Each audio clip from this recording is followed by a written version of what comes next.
జైపూర్లో జనవరి 7 నుంచి 13 వరకు జరిగే సీనియర్ నేషనల్ వాలీబాల్ ఛాంపియన్షిప్ కోసం తెలంగాణ ప్లేయర్లను ఎంపిక చేసేందుకు అడ్హాక్ కమిటీ ఏర్పాటైంది. ఓపెన్ సెలక్షన్ ట్రయల్స్ కోసం అడ్హాక్ కమిటీని నియమించారు. 3 సభ్యులతో అడ్హాక్ కమిటీ ఏర్పాటు చేశారు. కమిటీలో పరిశీలకులుగా కెఆర్ లక్ష్మీనారాయణ ఉన్నారు. సెలెక్టర్లుగా ప్రవీణ్ సింగ్, శ్వేతన్ నియమిస్తూ స్పోర్ట్స్ అథారిటీ ఆఫ్ తెలంగాణ ఉత్తర్వులు జారీ చేసింది. ఈ టోర్నీలో ఆడే రాష్ట్ర జట్టును సెలెక్ట్ చేసే బాధ్యతను స్పోర్ట్స్ అథారిటీ ఆఫ్ తెలంగాణకు Volleyball Federation of India ad hoc కమిటీకి అప్పగించింది. ఇదిలా ఉంటే Volleyball Federation of India ad hoc committee నిర్ణయాలపై ప్రముఖ వాలీబాల్ ప్లేయర్, అర్జున్ అవార్డు గ్రహీత రవికాంత్ రెడ్డి ఆగ్రహం వ్యక్తం చేశారు. విఎఫ్ఐ అడ్హాక్ కమిటీకి చైర్మన్ గా ఉన్న రోహిత్ రాజ్పాల్, అడ్హాక్ కమిటీ మెంబర్గా ఉన్న అలకనంద అశోక్లకు ఆయన లీగల్ నోటీసులు ఇచ్చారు.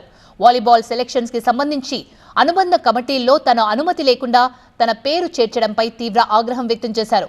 వారంలోగా ఈ నిర్ణయాన్ని వెనక్కి తీసుకుని బేషరతుగా క్షమాపణ చెప్పాలని డిమాండ్ చేశారు. లేదంటే సివిల్, క్రిమినల్ కేసులు పెడతానని హెచ్చరించారు. కంట్రోల్ కమిటీలో తన పేరు నామినేట్ చేయడం తన స్థాయికి తగ్గట్టుగా లేదంటూ, ఇది తనని అపఖ్యాతి చేసేలా ఉందంటూ లీగల్ ఫైట్ కు దిగారు. సెలక్షన్ కమిటీ మెంబర్ల నియామకంపై రవికాంత్ రెడ్డి మండిపడ్డారు. తెలంగాణ ఏతర వ్యక్తులకు సెలక్షన్ ప్రక్రియ అప్పగించడాన్ని ఆయన తప్పుబట్టారు. ఇలాగైతే టాలెంటెడ్ ప్లేయర్లకు అన్యాయం జరుగుతుందని, టీం వీక్ అవుతుందని ఆరోపించారు.